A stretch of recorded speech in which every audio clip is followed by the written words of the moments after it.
преддверии Дня России за отличную службу наградили лучших судебных приставов Северной Осетии. В торжественной обстановке на мемориале славы медали за службу второй и третьей степени удостоились 46 сотрудников Управления Федеральной службы судебных приставов по республике.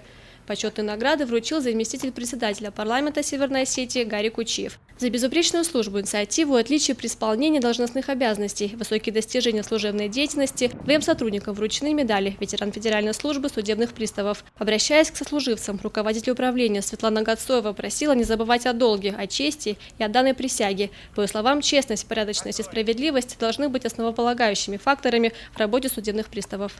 Мне очень приятно получать такую высокую награду – медаль за службу.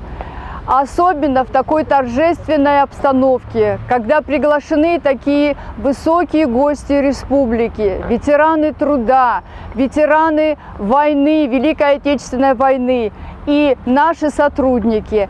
И мне особенно хочется поблагодарить руководство нашего управления и высокое руководство Москвы, Федеральной службы судебных приставов за то, что они так достойно оценили наш вклад в службу, государственную службу нашей республики. Спасибо вам большое.